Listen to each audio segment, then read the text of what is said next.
What's going on, YouTube? This is SG1 Sports, and you're watching our ACC football channel. We've got Tim Linnefelt on the line. He is senior writer for Seminoles.com with a little bit different perspective, I believe, with a direct connection to the university there. Tim, how you doing today? I'm doing great, man. How are you doing? I'm doing just fine. I appreciate you taking the time out to do this.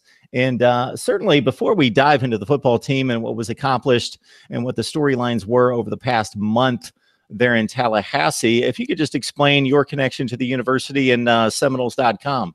Sure, yeah. So basically, I started out working in newspapers and traditional media, print media, and then a few years ago, the athletics department at Florida State kind of decided to get more into digital media, and part of that was having essentially a beat writer in the in-house for Seminoles.com, the official website of the athletics department. It's something that's become, I think, a lot more common in college athletics and professional athletics as well. Pretty much everybody has a website and has somebody like me covering the team. I think the University of Florida actually has two guys down there covering the team and providing sort of the ins and outs. And we like to offer a bit more of an inside perspective when we can, obviously, and kind of get into the nitty gritty of practices and things like that. But I've been around I've been covering the team in some capacity for 12 years. I grew up in Tallahassee. So, I'm not just somebody who just showed up and walked out there and thought that I knew everything after 10 minutes. I've been here for a little while. So that's a great advantage. As you mentioned, you're privy to workout sessions, you're privy to information and relationships that aren't necessarily a given for anybody else. At the same time, I would think that there would be some level of positive spin, not that you're blinded to 7 losses last year, for example. Is that what it was? Yeah, that's what I understand. 7, and that's not over the last 3 years, as is typically the case. That's all in one season, unfortunately. Yeah. But how do you give an objective perspective, but at the same time you're working for the university? Sure. Well, I mean, look, I think there has to be some degree of buy-in from the university and the programs, and we've been really fortunate in that regard. That they kind of understand the world we're living in, and the fact is, if you come out on social media or on your website or whatever, and you don't tell the truth, or if you misrepresent what happened, you're gonna get crushed for it, and then all of a sudden you're looking worse than you did just by losing a game. And it's to be perfectly honest with you, it's kind of an interesting dynamic for us, because when I started at Seminoles.com, I started in between the 2013 and 2014 football season. So they didn't lose a game in 2013, so that would have been pretty easy. They didn't lose a game until the very end of the season in 2014, so that was pretty easy. And so I remember sitting in the Rose Bowl after that Oregon game, being like, all right, well, what do I do here? And so it was kind of an interesting situation. But my own personal approach that has served me well, I think, over the past few years, is to say that I'm never going to lie to you. You know what I mean? Like, I'm not going to say that the score wasn't what it was. I'm not going to tell you that the team played well when it didn't. And that's not just football, that's across the board. Typically when things are going poorly, my approach is, you got to state the facts, you got to say what happened. Again, I'm not going to not tell the truth about what happened. And then I try to think, okay, well, how can this move forward? What does it mean going forward? And maybe I don't dwell as much on a loss and think about what's next, what can be done to get better, what is the team trying to do to move past this. And I think that approach has worked pretty well. The baseball team is always good. I assume that right now. I don't know technically about 2019, but the baseball team and the program is traditionally good. The basketball situation up and down, but very good here recently. How much does football still drive the traffic there? A lot. And it just is what it is. I mean, Florida State, it's a passionate football program, and with passionate fans. And like you said, baseball has a really, really intense group of supporters. They've been good forever. Basketball, really they just wrapped up the best 3-year stretch in the history of the program, so that's been really good for that aspect of things. But it's Florida State football. Mike Martin, the baseball coach, I always likes to say, he's sort of famously that he knows what drives the train, and I think that's probably the best way to put it. Is football, I still think is kind of king of the castle, but and particularly with men's basketball lately, you are seeing a lot more engagement with that, and people, and that's just a result of them being really, really good. But, when you have, especially this year, ACC opponents coming in, it used to be back in the day, with your best attended games would be Duke and North Carolina, and people were coming to see Duke and North Carolina. Now, for an ACC game, regardless of who's playing, the place is pretty full. And, it's becoming more of what I would call a smart basketball fan base, knowing what's happening, knowing when to get loud, knowing when to get quiet, that sort of thing. And so that's been kind of cool to see that grow sort of organically. However, I make no mistake about it, football is the king of the castle. We're on the line with Tim Linnefelt from Seminoles.com, where he is senior writer with a wealth of experience there covering Florida State athletics. All right, we'll break it down based on what's happened in the last month. Before I dive into anything specific, you may have a different perspective in regards to what stood out to you, what players seem to be breakout players potentially for 2019. What are your own personal storylines that may be a little bit different than everybody else's? Well, I think that I don't know what everybody else's are, but I would suspect we're probably pretty aligned in that getting the offense going for Florida State, I think, is probably their most important thing. And obviously they did go 5-7 last year. Well, typically that means you probably didn't score enough points, and they didn't. It wasn't like they were losing shootouts. It was an offense that I think had a hard time getting in gear a lot of the time. And Willie Taggart came in and wanted to run a hurry up, no huddle. You go as fast as possible, which is really common in college football these days, but it's something that Florida State hadn't had to do. They ran a pro-style offense under Jimbo Fisher, and so you had a bunch of players who were used to doing that, and a lot of them, they were recruited to do that. So now you got a new coaching staff that comes in to install a new offensive system, and everybody was on board with wanting to do it. But man, that takes time. It takes it's a difficult transition at times, and I think it showed itself to be a difficult transition. It's particularly seeing guys, the speed with which you have to finish a play, get back to the line of scrimmage, get lined up properly, have everybody in sync. They had a hard time with that, pre-snap penalties, procedural penalties, that sort of thing, things that would get them out of rhythm, get them out of sync. And then all of a sudden, for that type of offense that thrives on rhythm and being in sync, it just kills you. So I think they had a really hard time with that. So fast forward a few months, and I think getting that under control in the spring was a huge priority. And I think it's hard to say until August, but based on what you could tell, guys looked a lot more comfortable in it. I think part of that probably comes from just most of them having extra time in the system. Your new guys were recruited by the current staff, so maybe they have a little bit more familiarity with that type of offense as well. So that helps. And then also, I think, quite frankly, I think they have 3 new coaches on the offensive staff, and I don't think it would be totally out of line to say that you probably upgraded all 3 positions. Kendall Briles, of course, comes from a background at Baylor and Florida Atlantic and Houston. And if you watched Houston last year, you saw what kind of offense they ran and the kind of success that they had with it. So you want to replicate that there. He brought his offensive line coach with him. Randy Clements is a guy who he's known. I think Randy Clements said he's known Kendall Briles since he was a little kid. And something that I hadn't really considered until I heard the coaches talk about it was how important it is to have a relationship and with your offensive coordinator and your offensive line coach, how important it is for those guys to be in sync, and how that kind of lays the foundation for your offense for those guys to sort of be in lockstep. Well, Florida State didn't have that last year. Their offensive line coach and their offensive coordinator are both gone now, came from completely different parts of the country and different staffs, and they had met each other their first day of work at Florida State. So that didn't happen. And then you bring in our wide receivers coach, who Florida State fans are familiar with, and Ron Dugans, who won a national championship here as a player, has been around, had worked with Willie Taggart previously, had also coached at Louisville and Miami and some other places. So he's, I think a lot of folks consider a rising star in the profession. And I think those guys seem to be working really well. Kendall Briles and Randy Clements work well together, and Ron Dugans, as best we can tell on those practice fields, has been a good complement for that as well. So I think when you factor in guys being a little more comfortable in the system, just having been in it for a long time, and then coaches who know each other and know that system a little bit better, you like to think it adds up to some positive results. And it looked that way on Saturday during the spring game. And look, I understand, there's always the caveat, if the offense is moving the ball really well in a spring game, does that mean the offense is good, or is the defense not good? Well, the truth is, man, I don't know how to answer that, but I can tell you that from my eyes, I think the offense looked like it had made some positive strides.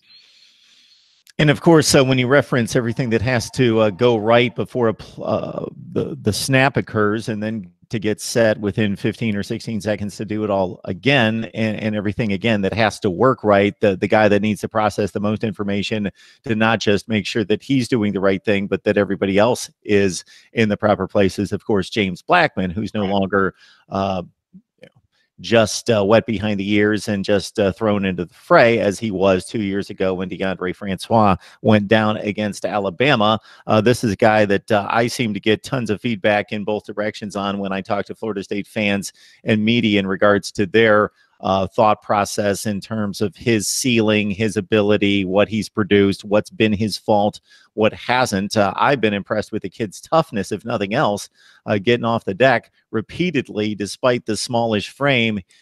Just a tough quarterback, and he seems to have some exceptional skills. And I would think working with a guy with the track record of Kendall Briles, who has resurrected offenses, and then once he leaves the last two programs, they drop off the cliff, that he's got to be excited about running this offense. Yeah, I think he is. I think he's excited to – it's a different situation for James, right? Because like you said, he was thrust into action in a difficult situation. And even, remember at the time, people were surprised that he was the next man up. I think most people expected J.J. Cosentino, and then James was kind of a surprise starter.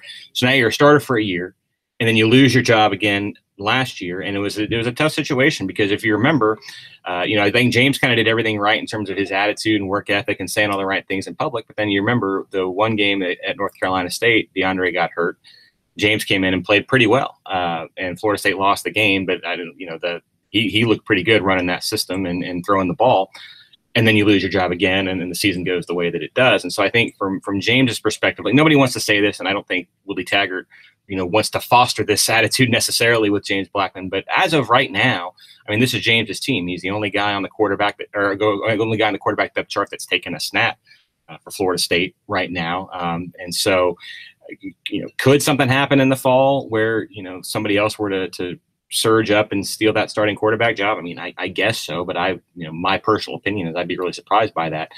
And I think the team would be too. So it's kind of a new circumstance with him. So I think he kind of likes that. I think he has sort of embraced the idea of being the alpha of the offense, if you will. That's how one of his receivers described him after the spring game. And that's kind of it's been an interesting thing to see out of him because, I mean, it's interesting. He's not a shy guy. I mean, he's not cocky and he's not brash, but he is confident. He believes in himself, and I think he believes that he should be the starting quarterback. And so I think to have that attitude this spring, I think it's a good thing. But I also think that it kind of feeds into his teammates as well, man. I mean, I don't know that I've ever been around a quarterback as popular with his teammates as James Blackman is, and that includes Jameis Winston, who he certainly was too.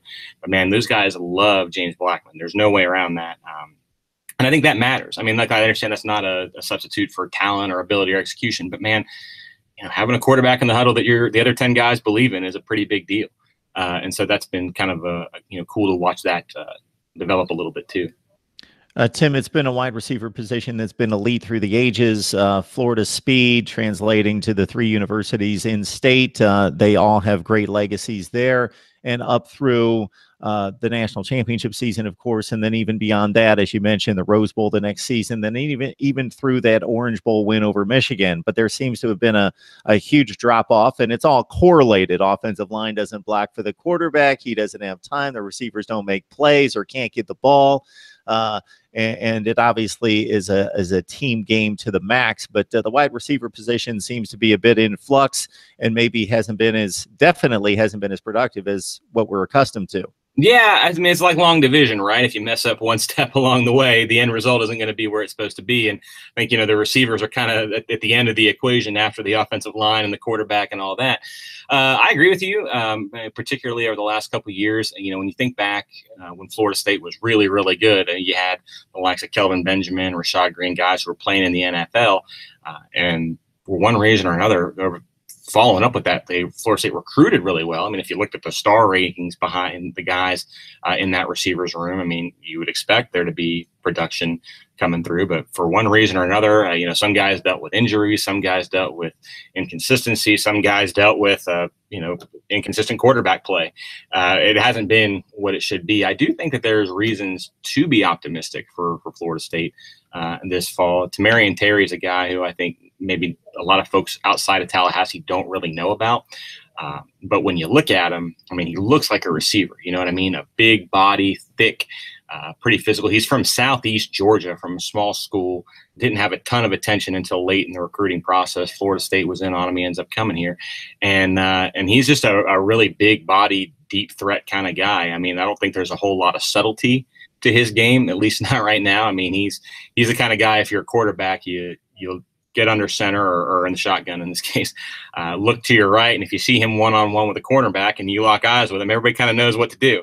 He'll run down the sideline. And if it's a cornerback under 6 foot, more often than not, he's going to be able just to go up and get it. And when you saw Florida State beat Boston College in that game a few months ago, time runs together these days. That's basically what it was. He was one-on-one matchup with an undersized DB and just ran down the middle of the field and went up and got the ball for a touchdown. So I think if he'll be in his 3rd year in the program. I think if he can make some more strides and maybe add an element to his game, he's even said he wants to work on his short game a little bit. He knows that he can go out and catch the deep ball. He wants to be more dependable on other sides of the field. If he can do that, I think that's a pretty positive development. And then also he's got a pretty nice complementary piece, I think, in DJ Matthews, who was a really highly rated receiver out of high school, played at a pretty high school level over there. And he's the complete opposite in terms of physical build, right? I mean, he's a little bit smaller. I think he weighs, 160 pounds on a heavy day, but he's the guy that can line up in the slot and sort of get lost over the middle of the field, in between bigger players. And if you get him the ball, maybe he can make somebody miss and get down the field. So, I think having one of each of those guys is probably a pretty good thing. Of course, you need more than 2 receivers. I understand that. But if you have high-level guys that can, 1, can stretch the field and 2, can cause some problems underneath, maybe you have the makings of a pretty potent passing game. Mark Rogers TV, the voice of college football, talking up Florida State with Tim Linnefelt from Seminoles.com. I don't know that there's been a positional unit more criticized during this run of under 500 football for the past 2 years than the offensive line. And fans have consistently commented that this has been the one unit that's been underserved. There hasn't been the attention given in the recruiting efforts, and it's shown on the field. Yeah, I mean, it's that's probably a fair assessment. I mean, look, man, when I think back to my time covering, and which spans just about before the end of the Bobby Bowden era, throughout all of Jimbo Fisher. I mean, if you really objectively look at it, I think over the last decade, Florida State has had about a year and a half of really, really good offensive line play. One was in 2013, of course, when they won the national championship and all those guys went on to play in the NFL. And 2 was the second half of the year following that. The first half of the year, they really kind of struggled. Brian Stork was gone, the center, and they were having a hard time making those pieces fit. They end up moving Cameron Irving from left tackle to center, bringing in a true freshman in Roderick Johnson to play left tackle. And then from then, it worked and they were able to click. Beyond that, man, it's kind of been tough sledding on the offensive line. Why? I don't know. I mean, yeah, I agree from a recruiting standpoint, but it's not like they haven't, made efforts to fix the offensive line. That it's like the coaching staffs were unaware that there were issues. I think 2 or 3 years ago, they signed something in the neighborhood of 10 or 12 different guys. And for one reason or another, injuries or guys aren't happy and leaving, you look around, where are all these guys?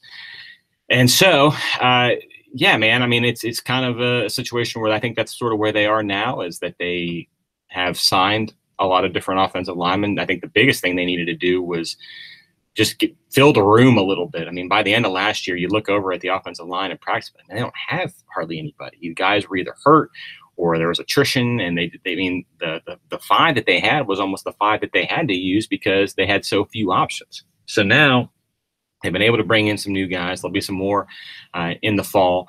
And just to be able to create some depth and create some competition in practice. I mean, if you know that there's nobody behind you, that can kind of maybe mess with your motivation a little bit. So now, that you're creating some competition in practice, I do think, I'm curious to see what kind of results Randy Clements gets from these guys. I'm not an offensive line technician. I don't know that I fully can tell you just based on watching in practice. What I do know is he's worked with Kendall Briles for a long time, and the offensive lines that he's had have been good enough for the offense that Kendall Briles wants to run, right?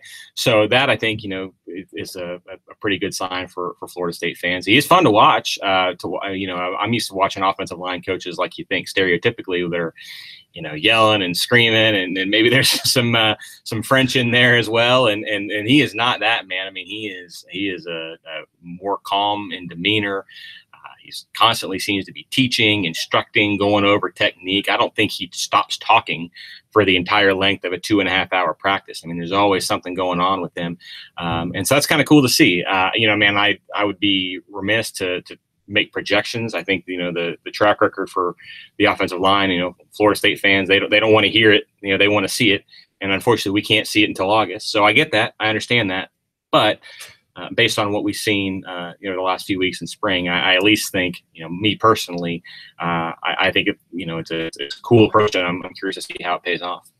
Talking up Florida State, Mark Rogers TV, the voice of college football. If you enjoy what we do here in delivering the best in discussion, debate, and analysis on a regular basis, daily basis across the Power Five, please like, comment, share, and subscribe. We got Tim Linnefelt on from Seminoles.com. I guess, Tim, unintentionally, I'm making my way across the positional units, but I don't want to. Okay, I don't want to drain it out that much. We're not going to dissect the left guard position, for example, and go 3 deep there. I'll just throw out the defense in regards to what the standard is. Brian Burns, in particular, comes to mind as somebody who's moving on. In regards to your thoughts about who could stand out this year, who are the guys to watch, and the production on that side. Sure. Well, the number one guy I'd really keep an eye on for Florida State's defense is the defensive tackle Marvin Wilson, number 21. He'll be a junior this year. He's a guy that, man, I mean, when you think about the modern NFL, which places emphasis on big, strong defensive tackles, and then backing those guys up, I mean, he's it. I mean, I think he's to me a surefire NFL type of player going into his 3rd year in the system. And there were times during practice that, and this was, Burns would do this last year too, where, you almost had to plan practice around him because he was just so disruptive and so hard to block that you kind of couldn't do what you wanted to do. And so you got to adjust from there. So, I mean, I think he's going to be really, really good. And then I think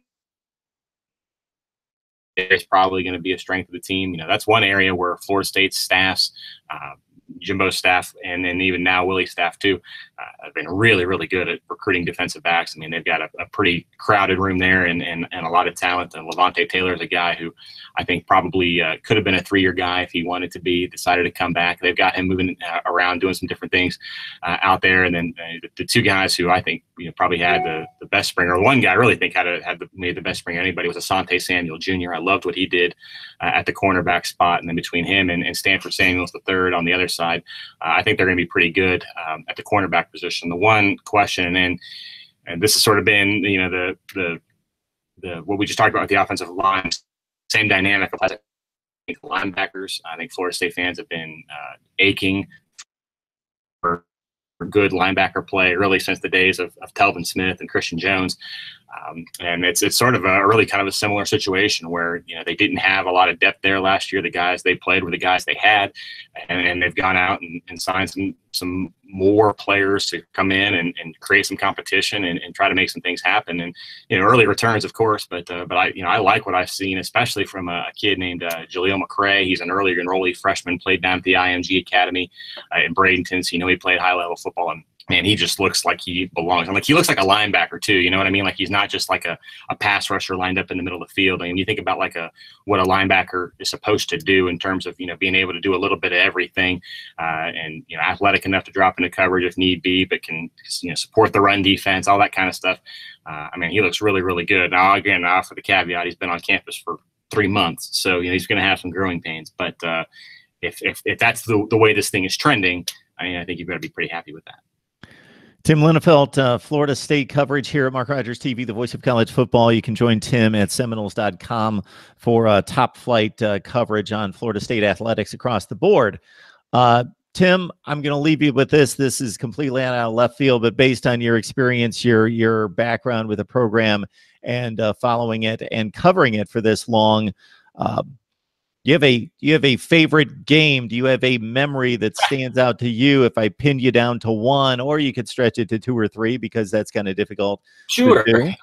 Yeah. Okay. So as a professional, and the national championship game, Auburn was pretty tough to beat. Being there for that, and not just the end of the game, because I tell you what, man, my first thought when Kelvin Benjamin absolutely passed. Do we have a minute? Can I tell you the story?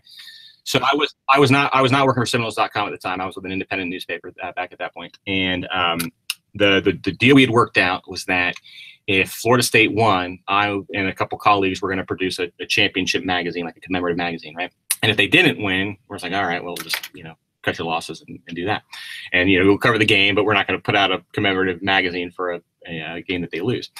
So I remember being there, and Florida State got down big in that game, of course. And so I'm thinking, all right, well, this is a fun trip. Maybe hit the beach tomorrow, and then I'll go home. And so then, so when Kelvin caught that ball, and there was a zillion people on the sideline, you couldn't move. And so, like, between plays, everybody was just a mass of humanity moving from one end zone to the other to try to be in the end zone where they were going. So you remember Auburn scores at the end, and you're thinking, okay, so then everybody moves on down. And I'm thinking, when Benjamin caught that ball, I'm thinking, man, I have a lot of work to do, because it had to be done by like Thursday, and it was Monday. So so I was feeling a little bit of pressure at that point. And the other thing about that, and this is a funny memory, is that they'd come back, and I think Auburn had just kicked a field goal. I think they were up by 4 at that point, maybe in the fourth quarter. And so Florida State's getting the ball down by, I think that's what it was. They were down by a touchdown. There's like 4 minutes left to go in the game, or whatever it was. And so I said, I'm going to go down and be there, because this drive is probably going to decide the national championship. If they score on this drive, they're going to get it. So I'm going down, and at the Rose Bowl, they don't do elevators. I guess they do, but it's an escalator that goes outside the stadium to get from the press box to the field level. And it's outdoors. So I'm on the escalator with, again, a bunch of other people, some media, whoever else. And look, while on the escalator, the crowd just starts going nuts. The crowd's going crazy. And I have no idea what's going on. I can't see anything. And it's, it's a split stadium. So it could be, who knows what happened? Who knows who did what? All you know is something happened. I finally get out there, walk out on the field, and I look up, and Florida State has the lead. And I have no idea how or why. It turns out that was the kickoff return that Kermit Whitfield had. So here I am. I've traveled, 3,000 miles, having to put this magazine together. And in my mind at the time, I'm thinking I've missed the play that won Florida State the national championship. Thankfully, it didn't work out that way, but at the time, that was not a great feeling. Yeah, 2 more scores to go. Yeah. But I certainly can relate to that. A number of times, if you choose to sit in the press box, so as a member of the media, you've got your opportunity, usually, depending on the situation, to either stand on the field or sit in the press box. Of course, you've got a better perspective from the press box, but then you get into those situations if you want to grab players and do all the things on the field after the game that you would like to do, at least from my days in more traditional TV before everything was online. And making that mad dash to the field in the fourth quarter and potentially missing the most important element. If it's not a 31-7 game, if it's nip and tuck down to the wire, then trying to determine, the best time to leave the press box, make the mad dash, and get down to the field and still know what's going on, so you can you ask relatively intelligent questions at that point. If you can. So yeah, it worked out okay, but at the time it didn't feel great. Thank you for watching this video. If you are an ACC football fan, please subscribe to the channel. Leave us your thoughts down in the comments below. And for the latest in ACC football, keep it right here